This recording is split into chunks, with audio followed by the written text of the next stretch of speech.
Are you ready? Mr. Chair, I wish I can make a few clarificatory questions before later. we start. But these are prejudicial questions, Mr. Chair. Later. Let's hear first from the principal witness this morning. No, but these are prejudicial questions, Okay, Mr. go Chair. ahead, go ahead, go ahead. Foremost to my mind, Mr. Chair, is the integrity, the impartiality, and the objectivity of the proceedings of this committee. Mr. Chair, you were interviewed on Billionario Channel by Miss Pinky Webb. Basahin ko po, sabi niya, Senator Ping, para sa inyo, sino ba ang sabihin natin worth it or dapat na ikonsidera na state witness na ipasok man lang dito sa Witness Protection Program?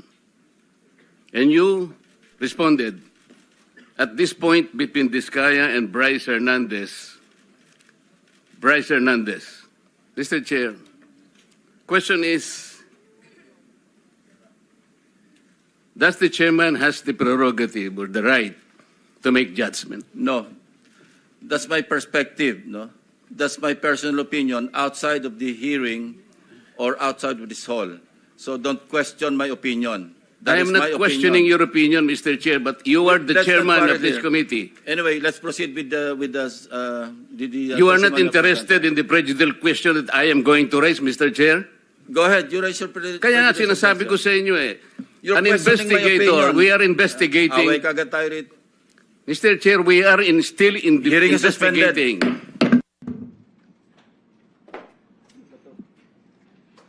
Mr. Chair, nag-iimbestiga muna tayo. The point is, an investigator cannot be judged at the same time. Do not judge. We are not judging. No, ang importante rito is the objectivity, sinasabi ko na sa'yo eh. Are you trying to steal the show? No. I am raising prejudicial questions. Or you're I creating am, ang trouble sinasabi ko, to prevent the proceeding? Mr. Chair, sinabi ko na sa iyo, the interest of this committee is the impartiality, the objectivity. Sana huwag kayong magbibigay ng opinion. Why did you choose, for example, Bryce over to this guy? That's my opinion. You cannot question my opinion. Outside of this hall, you cannot question my opinion. You also express your I opinion. am questioning your opinion because you are the chairman of this committee, Mr. Chair. What's your prediction? Ang mangyayari nito, so, mas credible si Bryce kaysa Diskaya. Bakit ganon?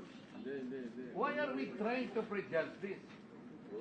Hindi, Mr. President, we are still in the process of investigation.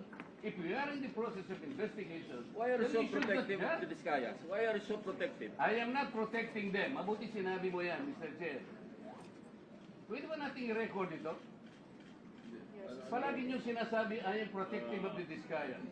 When I was chairman of this committee, sinabi ko na sa inyo, the only remedy provided under the law is for them to apply if they qualify under the process of Witness Protection Program.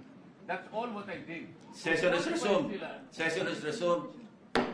Mr. Alcantara, you proceed. I am questioning the proceedings, Mr. Chair. Mr. Alcantara, you proceed. Go ahead. Sir, I will register my continuing objection, Mr. Chair. I will question the objectivity of these proceedings. If you will not allow me raise these points, maybe in the plenary this afternoon I will raise it. Go ahead. Perhaps, Mr. Alcantara, you proceed with your statement. Your Honor, okay lang po bang makapagbigay ako ng opening statement ko po? Proceed. Ano bang gagawin natin dito? Magandang umaga po sa inyong lahat. Tinatanggap ko po na ako po ay hindi nakasagot sa maraming tanong ng mga nakakaraang huling araw upang maproteksyonan ang institusyon na aking minahal sa loob ng 30 taon. Subalit, nitong mga nakang araw, ako po ay nakapag-isip-isip na tumulong na lamang po sa investigasyon na to para po sa bayan.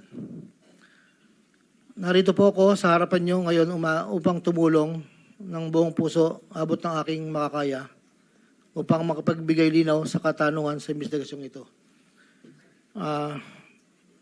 Naintindihan ko po na hindi lang mainit ang isyong aking kinakaharap sa kasalukuyan. Mararamin po ang galit sa aming mga kasama sa DPWH dahil sa mga nabanggit na mga sinasabing katiwala sa aming ahensya. Hindi ko na po titingnan to. Ito po'y galing sa puso ko. Nangangamba po kasi ako sa seguridad ng ang pamilya ko. Ito pong aking salaysay ay marami pong mga tao na mababanggit at ako po ay humingi ng tawad sa mga tao na to, pero kailangan ko pong sabihin yung katotohanan.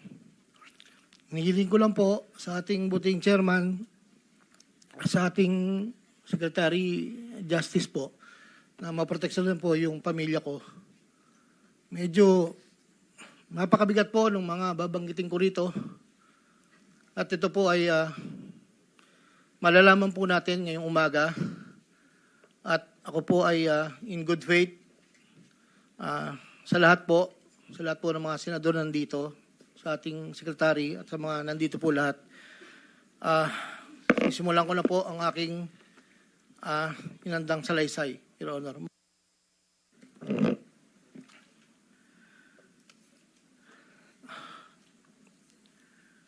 Sa akin pong boss, na nabanggit po nung nakarang hearing ng aming kasama, Undersecretary Roberto Bernardo po.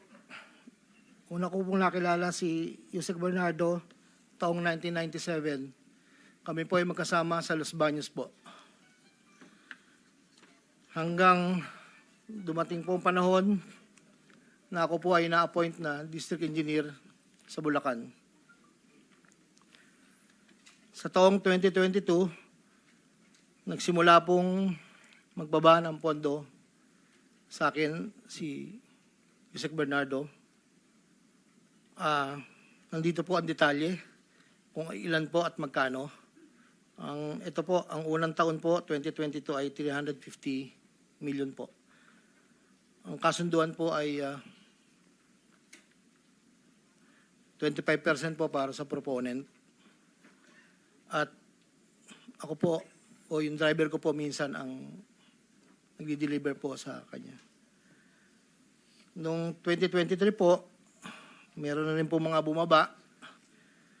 Dito po, naka-specify po lahat kung ang titulo, ang title po ng project, amount, at kabuang ibinaba po ng aking boss. Ang iba pong sistema, sa simula po ay nagpapabigay po ng tauna lang pong 10% pag po lumabas na po sa pag-NEP po. Tapos po, ang kabuuan po ay paglabas po ng GAA. Pag po sa GAA, may lumabas na wala po sa NEP, ibig sabihin po nun, maaari pong, hindi ko lang po alam procedure, maaari pong sabay kampo yun pumasok. Andito po lahat po ang detalye sa aking sinumpang salaysay. At meron pa pong mga UA po, ang program allocations po yata yon.